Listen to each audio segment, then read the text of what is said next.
Buenos días y muchas gracias en primer lugar por la invitación, también por la posibilidad que me brindan de poderme expresar en este foro, en este colegio internacional y sobre un tema que me parece de una extraordinaria actualidad, que es la diversidad cultural, por un lado, y la deliberación ética. De hecho, el título de la presentación es doble. Por un lado, voy a tratar de abordar el desafío de la diversidad cultural en las instituciones educativas, un desafío de primer orden en nuestro país y en el conjunto de Europa. Y en segundo lugar, voy a tratar de algo que quizá es menos conocido, pero desde mi punto de vista es fundamental, que es cómo enseñar a deliberar éticamente a nuestros educandos, a los jóvenes, adolescentes y niños que formamos en nuestras aulas. Empiezo por lo primero, que será tratar de abordar este fenómeno de la diversidad cultural. Con frecuencia se presenta como problema, el problema de la diversidad como conflicto, la diversidad como amenaza incluso. Y de lo que se trata es de abordar este fenómeno, este desafío, con la máxima complejidad, sin caer en la frivolidad, puesto que vivir y convivir en diversidad no es fácil, pero tampoco cayendo en lo que habitualmente se plantea como un desafío imposible, sino trataremos de abordar el fenómeno de la diversidad cultural en las esferas educativas de un modo que permita identificar los problemas, las tensiones, los conflictos de valores que pueden tener lugar, pero también, cómo no, las enormes posibilidades, oportunidades que brinda la interacción entre culturas distintas, tanto desde el punto de vista del crecimiento de los alumnos como del crecimiento de los mismos docentes, profesores, equipos directivos y directores de centros. Empezamos por lo primero. ¿De qué hablamos cuando hablamos de diversidad cultural? ¿De qué estamos hablando? Estamos hablando de un fenómeno muy emergente en el conjunto de las instituciones educativas en nuestro país, que es la coexistencia de personas en un mismo espacio educativo que proceden de ámbitos culturales, lingüísticos, religiosos, distintos, pero que coexisten en un mismo espacio, un aula, colegio, centro deportivo. En definitiva, hablamos de un encuentro entre personas que proceden de ámbitos culturales distintos. Cuando hablamos de cultura no hablamos solo de elementos tangibles, hablamos también de elementos intangibles, valores, creencias, expectativas. La cultura es una especie de conglomerado de elementos tangibles, y uno observa una pintura y una escultura y observa una iglesia románica, pero en la cultura hay también una constelación de elementos intangibles. A veces lo que nos separa del otro no es lo tangible, es lo intangible. Y a veces lo que nos une más al otro es precisamente lo que no se ve. Y en cambio lo que nos separa es el atuendo, es la indumentaria, es la gastronomía y a veces incluso pues, el modo de entender las relaciones de género o las relaciones paternofiliales. Por lo tanto, cuando hablamos de diversidad cultural, hablamos de ámbitos donde coexisten personas que proceden de universos culturales y simbólicos distintos, pero que se encuentran en el mismo espacio. Eso genera un montón de interrogantes. ¿Será posible un encuentro armónico? ¿Habrá necesariamente tensión? ¿Será posible el respeto, la armonía y el aprendizaje mutuo? ¿Qué tipo de interacciones tendrá lugar en ese ecosistema configurado por identidades tan distintas? De hecho, hay tres modelos. Cuando observamos con lupa lo que ocurre cuando distintas culturas interaccionan en un espacio, un país, en una región, hay tres modelos. Solo uno de ellos me parece que es el modelo óptimo desde el punto de vista ético, pero es interesante contemplar los modelos que generalmente se dan de interacción. Hay un primer modelo que de hecho es el modelo de la no interacción, el modelo en definitiva no de la relación entre culturas, sino de hecho de la yuxtaposición cultural, una especie de multiculturalidad. El prefijo multi, a diferencia del prefijo inter, evoca yuxtaposición de culturas, pero no interacción entre ellas. Este modelo vendría a ser el modelo segregacionista o el modelo gueto, que significa ubicar cada uno de esos universos culturales en un subconjunto aislado. Por lo tanto, convertir ecosistemas múltiples dentro de ese entorno. Sería la cultura del melting pot norteamericana o de algunos diseños de grandes ciudades en el mundo, donde de hecho lo que hay es diversidad cultural, pero hay muros invisibles que separan un universo cultural de otro. Guetos, y uno se da cuenta cuando entra en esa esfera que hay otra lengua, otro tipo de indumentaria, otro tipo de olores, ha entrado en otra esfera. Pero de hecho no ha habido hibridación, no ha habido interacción.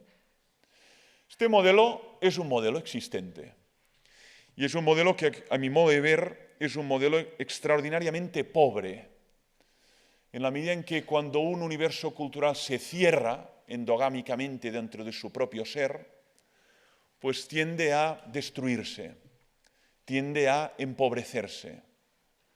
Lo que precisamente estimula es la interacción, lo que permite que crezca, que se desarrolle, es la interacción con otros. Pero ese primer modelo es un modelo que se da y también se da en algunos sistemas educativos. Hay otro modelo que desde mi punto de vista también es un mal modelo de interacción entre universos culturales, que es el modelo hegemónico, que significa ese modelo en el que la cultura más homogénea y más dominante fagocita las unidades culturales minoritarias o vulnerables, de tal modo que esas acaban siendo asumidas, subsumidas dentro de esa cultura dominante. Ese tipo de modelo lo que genera es resentimiento en la cultura minoritaria. Es una sensación de odio o incluso de animadversión respecto a la cultura dominante, en la medida en que no ha respetado sus tradiciones, sus lenguajes, sus símbolos, sus rituales, y ha sido fagocitada, ha sido disuelta dentro de otra cultura mucho más mayoritaria. Es otro modelo, un modelo que se ha dado, se produce en muchos lugares del mundo y genera todo tipo de distorsiones, disfunciones y todo tipo de malas prácticas. Hay un tercer modelo, que es el modelo que a mi modo de ver debería contemplarse en un aula donde hay diversidad cultural, en una región, en una comarca, en una ciudad o en un centro hospitalario, ¿no? Es el modelo de la interacción cultural. Es el modelo que consiste en poner las distintas universos o cosmos culturales en interacción, de tal modo que aprendan mutuamente, de tal modo que sean capaces de ver el valor que aporta esa otra cultura, su riqueza intangible, su riqueza tangible, las aportaciones extraordinarias en el arte, en la escultura, en la pintura, en la literatura, en la poesía, de tal modo que podamos romper tópicos, estereotipos o visiones muy caricaturescas del otro. El aula es una oportunidad idónea para ello. El aula es un ecosistema idóneo para ello. Y veremos por qué. Pero es un contexto idóneo para producir esa interacción y ese aprendizaje mutuo de la cultura ajena o del otro y de los valores y de los elementos tangibles que aporta. Para ello es necesario superar determinados obstáculos. La interacción no es fácil. Interaccionar con el otro culturalmente distinto, a nivel lingüístico, a nivel simbólico, a nivel gastronómico, a nivel ritual, no es fácil. De hecho, cuando uno interacciona con el otro, experimenta inquietud, casi diría desasosiego, porque tiene que encontrar un lenguaje común. No sabe quién tiene delante. En cambio, cuando uno se encuentra con alguien de su universo cultural, hay unos implícitos compartidos, hay unos referentes comunes, hay unos valores que se comparten y eso facilita enormemente la interacción. Pero también, obviamente, el viaje es más corto. Mientras que cuando uno se adentra en una cultura ajena, realmente el viaje es muy largo, pero también el aprendizaje es extraordinario. Entra en un mundo nuevo, descubre una realidad completamente distinta de la suya. Bien, ¿cuáles son los obstáculos? El modelo de interaccionismo cultural es el más difícil, porque plantea obstáculos. Y si no se identifican es difícil superarlos y trascenderlos. Por eso voy a identificarlos. No con la finalidad de mostrar que esos obstáculos son simplemente insuperables, sino con el objetivo de mostrar que esos obstáculos están ahí, muchas veces son invisibles, intangibles, muros que no se perciben, pero que hacen difícil la interacción con el otro. Hay un primer obstáculo, que es el maniqueísmo, considerar que el otro solo es portador de valores negativos y que solo mi cultura es portadora de valores positivos, nobles, dignos de la condición humana. El maniqueísmo es una tendencia filosófica que consiste en sucumbir a lo que denominamos la lógica binaria, bueno, malo, positivo, negativo, bello, feo. Una lógica binaria que no describe la complejidad de los contextos humanos, ¿no? ¿Hay elementos valiosos en culturas africanas? Por supuesto. ¿Hay elementos valiosos en culturas gitanas? Por supuesto. ¿Hay elementos mezquinos y terriblemente bárbaros en culturas norteamericanas y en culturas europeas? Por supuesto. El error consiste en identificar en el otro solo como portador de valores negativos e identificar en la propia cultura lo más excelso, lo más noble, lo más valioso de la condición humana. Es fundamental superar ese obstáculo. Y por lo tanto, como condición básica para ese diálogo entre culturas es la humildad. Reconocer que en mi universo cultural hay sombras y hay claroscuros. Y también en el universo cultural del otro hay sombras, hay nocturnidad, pero también hay luz, ¿no? Hay culturas que son muy atentas a las personas ancianas. Hay culturas que son muy atentas al entorno natural y viven en plena comunión con la naturaleza. Y hay culturas que dan mucho valor a la oralidad. En cambio, hay culturas que solo o sobre todo dan valor al lenguaje audiovisual y pierden el valor de la oralidad, de la escucha, de la memoria, del cuento, de la narración. Por tanto, es fundamental, primero, superar el maniqueísmo, que significa tener una cierta capacidad autocrítica respecto al propio universo cultural. Eso tenemos que enseñar a los educandos. La capacidad de detectar lo bueno, valioso y noble de las culturas ajenas y la capacidad de cuestionarse, interrogarse por determinados valores preponderantes, costumbres, hábitos muy extendidos en nuestra cultura, pero que no son precisamente nobles o dignos de reconocer como los mejores que podemos transmitir.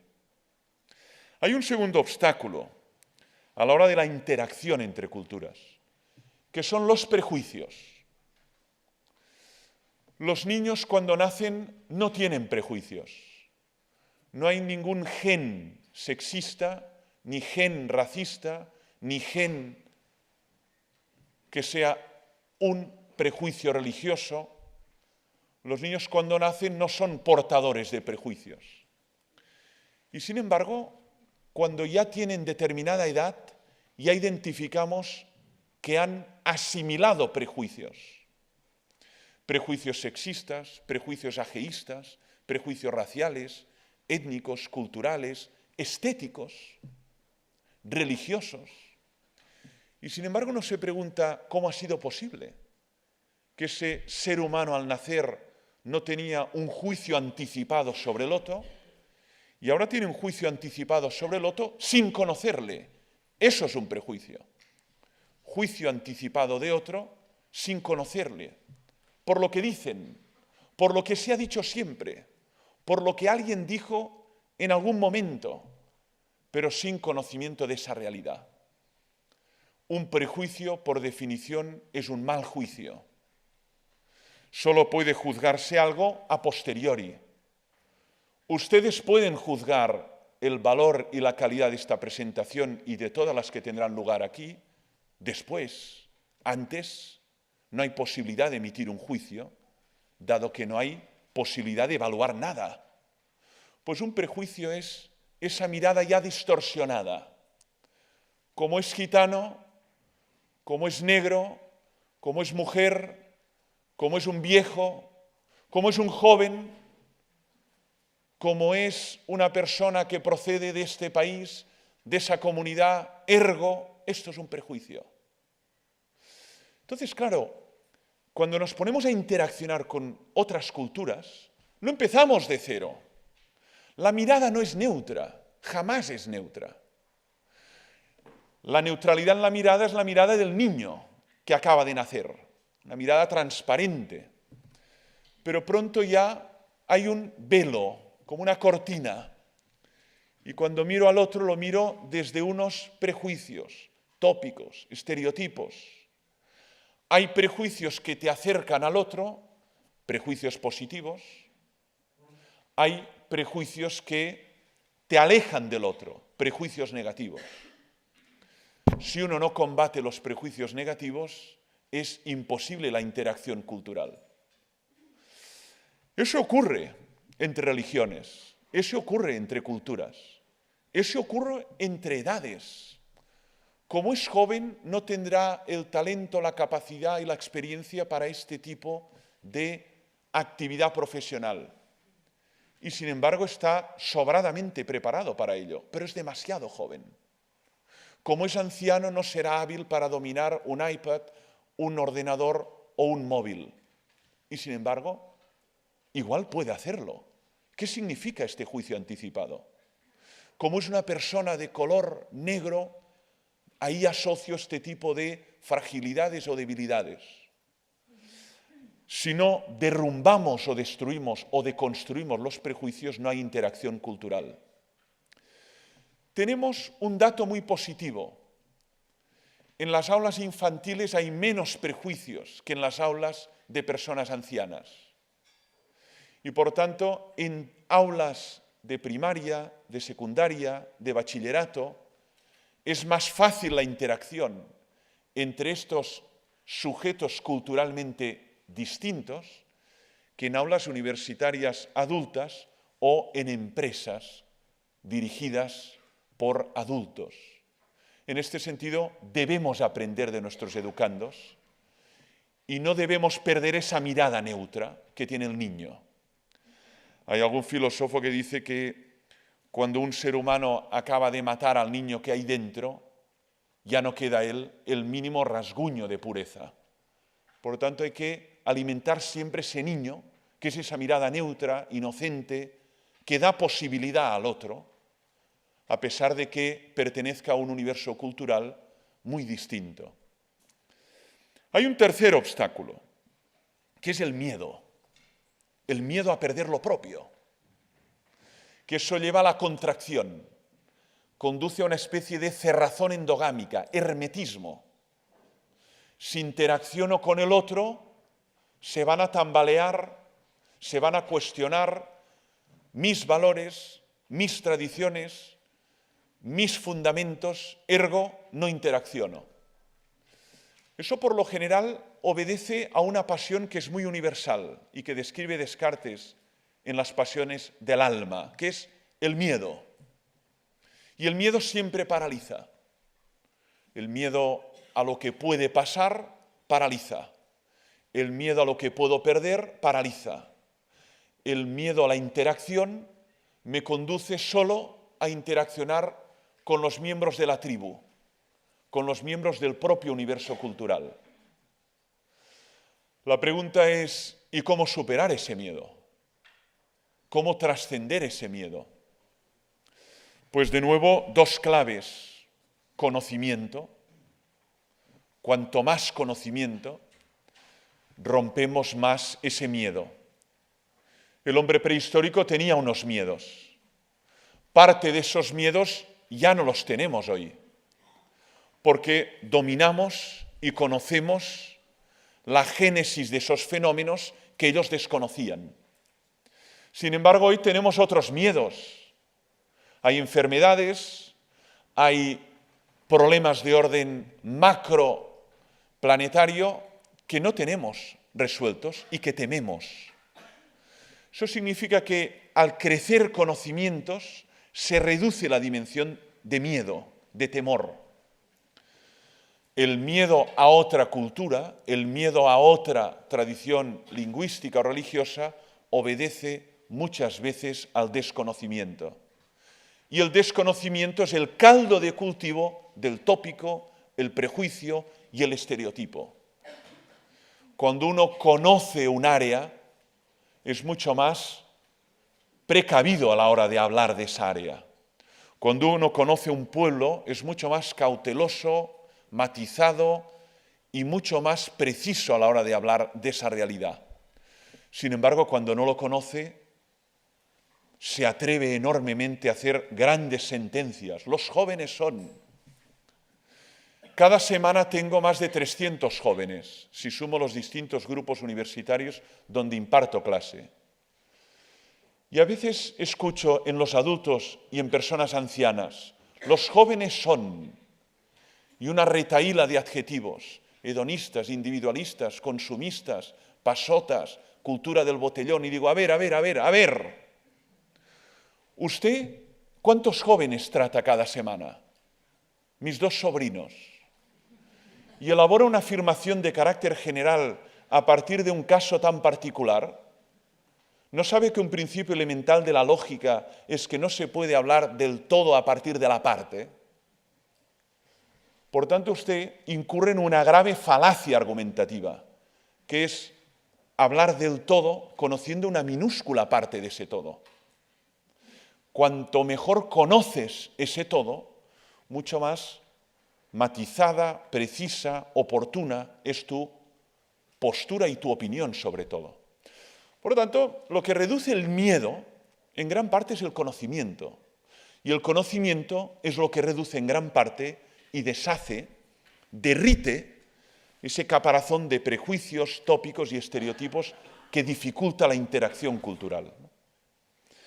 Bien, aún así, no cabe duda que la interacción no es fácil. Aun en el caso que uno supere los miedos, supere los prejuicios, supere el maniqueísmo, la interacción con el otro no es fácil.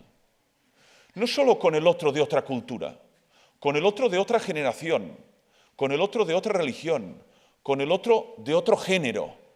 No es fácil.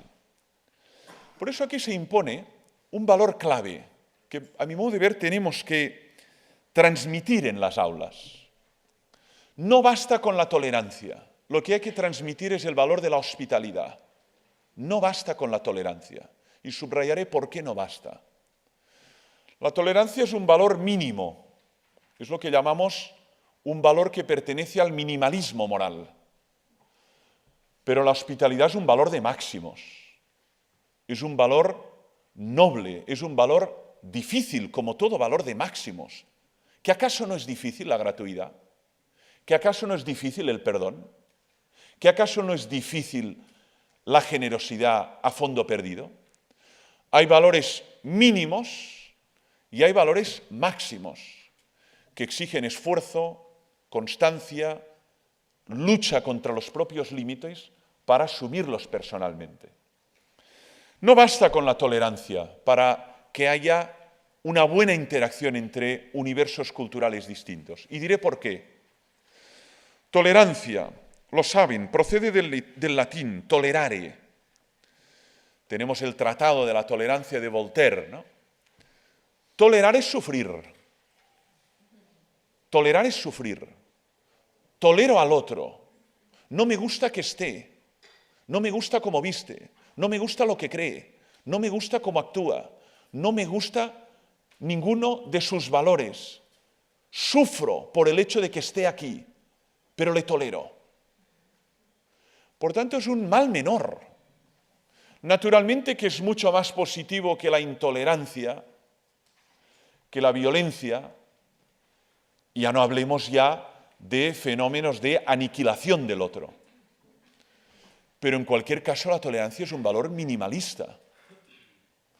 En cambio, la hospitalidad es el valor que hay que transmitir en el ámbito educativo donde hay diversidad cultural, que significa algo muy distinto. Significa acogida del otro en la propia casa, en el propio hogar.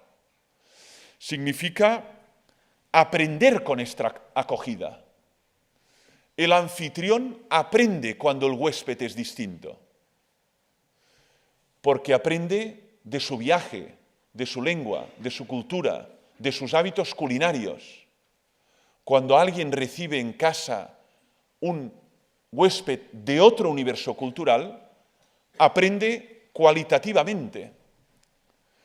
Ya solo con la conversación. ¿Cuál ha sido tu viaje? ¿De dónde vienes? ¿Cómo se hace en tu país eso? ¿Qué celebráis? ¿En qué creéis? También aprende, obviamente, el huésped. Nosotros lo hacemos así. Tenemos esos rituales. Creemos en esto. Tenemos esos valores prioritarios. Esta es nuestra lengua. Por tanto, hay un aprendizaje mutuo de huésped a anfitrión y de anfitrión a huésped.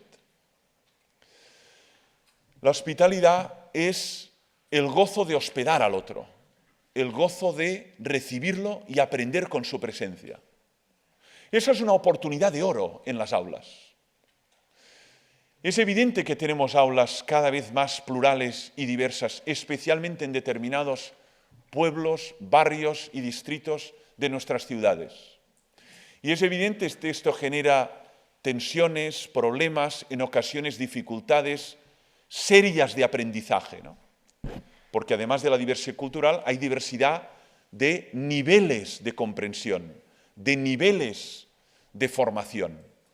Y eso obliga a la maestra a ser una especie de todoterreno, a ser una especie de persona que es capaz de articular un tipo de formación que pueda ser significativa para esa pluralidad. Eso es enormemente difícil.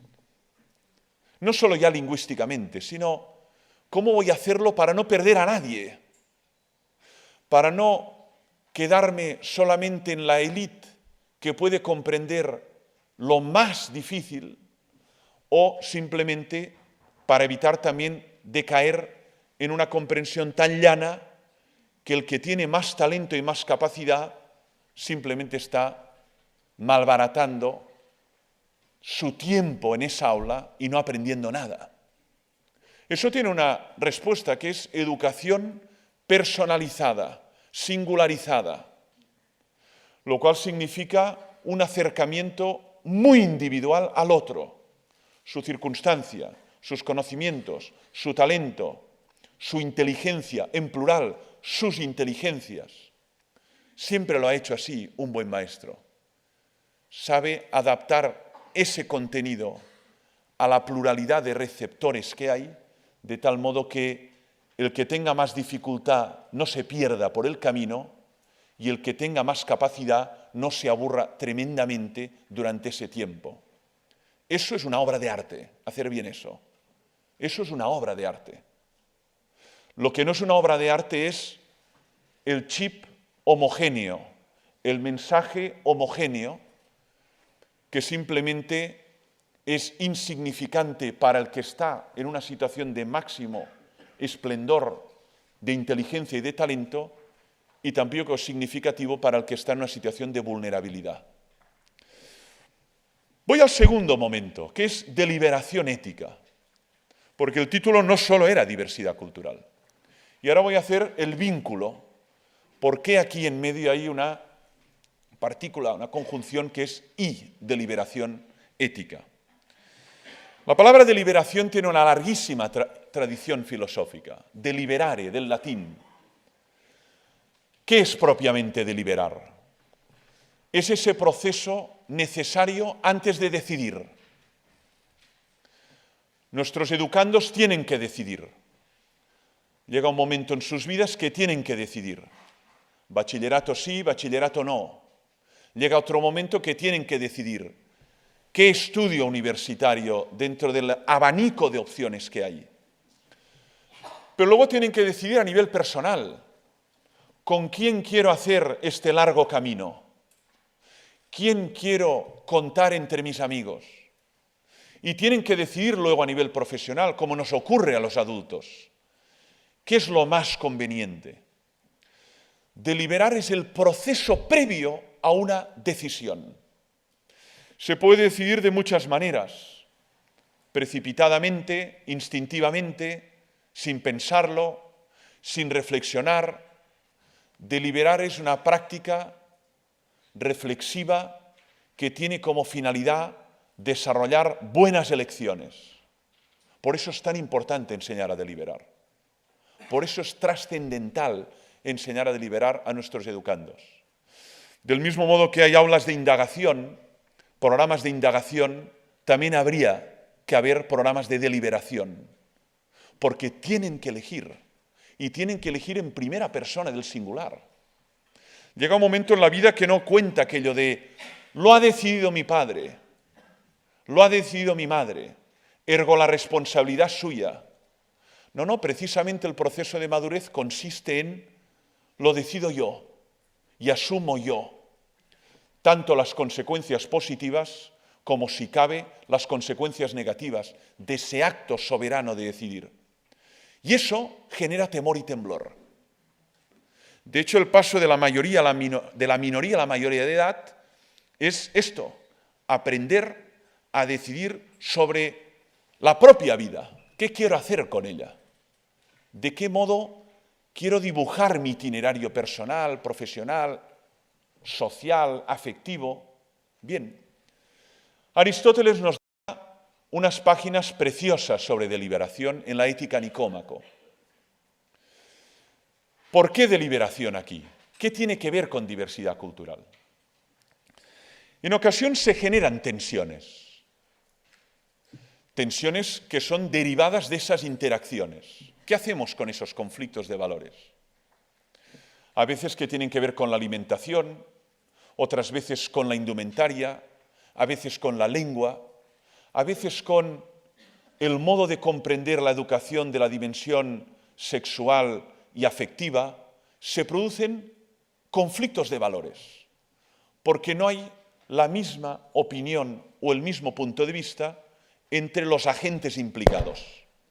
Bueno, ¿cómo se dirimen este tipo de situaciones? Pues como se dirimen en el ámbito asistencial, creando órganos de deliberación, los denominados comités de ética asistencial, los denominados comités de ética de investigación clínica. Tenemos un problema con este enfermo, con este anciano. Hay una tensión de valores en esa habitación. ¿Qué hacemos? Vamos a deliberar. Vamos a sopesar. Vamos a elaborar un árbol de decisiones y vamos a tratar de ver dialogadamente qué es lo mejor que se puede hacer. ¿Cuál es la solución mejor, más respetuosa, más adecuada, teniendo en cuenta esa circunstancia? Esto es un proceso. Y es un proceso que tiene valor a nivel educativo, a nivel sanitario, a nivel profesional, en todos los niveles. Aristóteles dice, no deliberamos sobre lo que es exacto. No es necesario deliberar si 2 y 2 son 4. No es necesario deliberar si un triángulo tiene 3 lados. Es así, tiene 3 lados, y si tiene 4 ya no es un triángulo. Pero otra cosa es deliberar qué hacemos cuando esta persona, por sus razones religiosas, no puede comer ese tipo de menú que se da en una comunidad educativa. ¿O qué hacemos cuando una persona, por sus motivos religiosos y culturales, no quiere ponerse este tipo de indumentaria para la educación física? ¿Qué hacemos cuando ocurren estas tensiones de valores entre culturas que coexisten en un mismo espacio?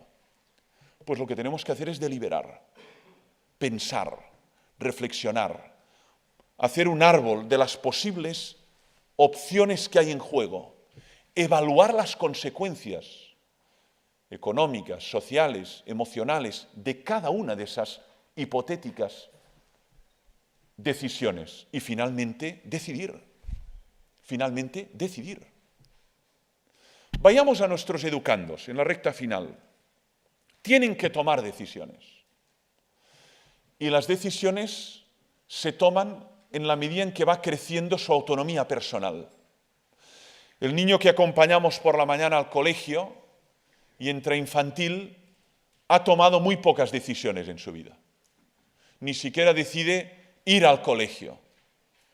Está obligado a ir en este país hasta los 16 años. Es la ley y estamos dentro de este marco legal. Bien, pero sin embargo, a medida que vaya creciendo ya tendrá más abanico de opciones. Y de hecho, ayudarle a crecer es darle un abanico de opciones y enseñarle a pensar, enseñarle a deliberar, que esas decisiones no las tome por pura inercia. El famoso todos lo hacen, todos van, todos consumen, todos compran, ergo yo también. ¿Por qué? ¿Por qué? ¿Acaso es un argumento de peso filosófico el todos lo hacen? ¿Acaso era un argumento filosófico todos los jóvenes son a partir del caso individual? Si uno piensa, puede llegar a conclusiones distintas de ese movimiento inercial o pura mímesis de un adolescente. Enseñar a deliberar es enseñarle a pensar. Sí, es verdad, la mayoría consume mucho alcohol. Sí, es verdad, mucho más que en otros países. Sí, es verdad, y además en espacios públicos, plazas, avenidas, y además infringiendo la ley, porque no podrían comprar ni podrían vender ese alcohol, pero se hace. Pero tú piensa, ¿eso te beneficia como ser humano? ¿Qué efectos tiene en tu estructura mental, en tu sinapsis, en tu lucidez, en el estado posterior a la hora de desarrollar una actividad física o intelectual? Piensa, delibera los pros y los contras de esta práctica habitual en tantas plazas y en tantas avenidas, tantos jueves y tantos viernes en nuestro país. Deliberar es pensar, pero no solitariamente. Aquí viene el tema. Aristóteles lo dice muy bien. Cuando deliberamos, tenemos que sopesar esta carrera o esa otra, este perfil profesional o ese otro. ¿Salgo con esa chica o no salgo? ¿Acepto esa oferta profesional que significa marchar al extranjero o no la acepto? ¿Qué consecuencias va a tener para mi familia, para mis hijos, para mi hija que está enamorada de un chico de Toledo? ¿Qué consecuencias tendrá para mí a nivel profesional y a nivel económico? Hay que sopesar. Sin embargo, para hacerlo bien, dice Aristóteles, la deliberación no puede ser solipsista. Tú con tu almohada antes de dormir. Tiene que ser dialogada. Tienes que introducir en ese proceso interlocutores válidos, y aquí viene lo fundamental, que no piensen como tú. porque si no haces trampa. Buscas a esos que van a sentir, claro, hombre, si no puedes hacer nada más, ¿qué vas a hacer? Y eso es hacer trampa, eso no es deliberar. Eso es buscar un coro de amigos y cómplices que cuando yo ya tenga decidido si me separo o no, si opto o no esa oferta laboral, los otros solamente asientan y digan, claro, hombre, ¿qué vas a hacer? Si no puedes hacer nada más que separarte de tu esposa. ¿No puedes hacer nada más? No, hombre, no puedes hacer nada más. Tú mismo lo has dicho. Eso es solipsismo, eso es endogamia, eso no es deliberar. La deliberación es cuando el otro te plantea argumentos, te plantea puntos de vista que por primera vez te dan que pensar. Y dices, ¿y si tuviera razón? ¿Y si me estoy precipitando? ¿Y si resulta que lo mejor para mi madre anciana y demenciada no es que esté en un geriátrico, sino en casa, cuidada por una persona? A ver. Voy a escuchar tus argumentos atentamente. Y quizá me doy cuenta que pesan más, que tienen más valor, que han anticipado mejor las consecuencias. Y por lo tanto, tengo que cambiar mi decisión inicialmente tomada. La deliberación es un proceso que requiere el interlocutor. Eso se puede enseñar.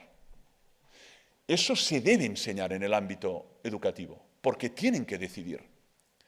Queremos que indaguen, queremos que deliberen. Y deliberando se toman decisiones. Termino. ¿Siempre son acertadas? No. La deliberación no salva del error. Errare humanum est, decían los clásicos latinos, ¿no? Por tanto, errar es humano. Lo que pasa es que la deliberación reduce significativamente el campo de falibilidad, pero aún así no desaparece. Uno puede haber deliberado mucho antes de adoptar a un niño. Uno puede haber deliberado mucho antes de decidir qué tipo de opción universitaria y, sin embargo, encontrarse en primero de carrera y fracasar estrepitosamente. Pero no cabe duda que si ha deliberado, si ha pensado, si ha interaccionado con otros que conocen esos estudios, si ha desmitificado ese perfil y le presentan lo que es la realidad, entonces al menos no podrá decir que no estaba asesorado correctamente respecto a lo que se encontraría. Por lo tanto, la deliberación reduce significativamente el campo de error, por lo tanto de frustración y por lo tanto de crisis de autoestima. Cuando uno elige bien y sus consecuencias son positivas, ¿qué ocurre? Que crece su autoestima, crece su fortaleza moral y se predispone a hacer nuevas elecciones. Cuando uno ha elegido mal, ¿qué pasa? Que se frustra. Y si eso se repite, su autoestima queda profundamente dañada y al final tiende a no decidir y que decidan otros, porque me da temor y temblor decidir por mí. ¿Lo ven cómo hay un vínculo? La diversidad cultural nos exige órganos de deliberación en comunidades educativas para dirimir esas situaciones donde hay conflictividad o puede haberla. Horarios, fiestas, rituales, indumentaria, gastronomía, relaciones de género. ¿Qué es lo que aquí vamos a aceptar y qué es lo que aquí en ningún caso podemos aceptar porque entramos directamente en conflicto con los valores corporativos de una institución? Eso me parece clave, fundamental y digno de coherencia. Al fin y al cabo, y termino, las instituciones no son neutras. Tienen un pozo axiológico. Hay una naturaleza de valores que traten de transmitir adentro y hacia afuera. Por lo tanto, tienen que practicar tolerancia cero respecto a esos contravalores, actitudes que son contrarias a los valores corporativos de esa organización. Pensemos en la equidad. Es que aquí tenemos como un valor fundamental la equidad, la igualdad en dignidad de todas las personas. Hombre, mujer, blanco, negro, gitano, payo. Igualdad, algo que está en la Declaración Universal de los Derechos Humanos. Bien. Y sin embargo observamos que en ese interaccionar entre culturas hay actitudes de desprecio, de vejación, de superioridad o discriminación respecto a otra cultura. Bueno, a ver, cuidado. Eso, si tenemos como valor corporativo la equidad, no puede ser tolerado en una organización porque entra directamente en incoherencia con sus valores corporativos. Por lo tanto, esa deliberación no se hace desde la nada. Siempre hay unos criterios que deben regularla a la hora de encontrar la mejor solución, que sea lo máximamente respetuosa con todos, pero obviamente fiel a los valores de la institución que acoge a esa diversidad cultural. Muchas gracias por la atención.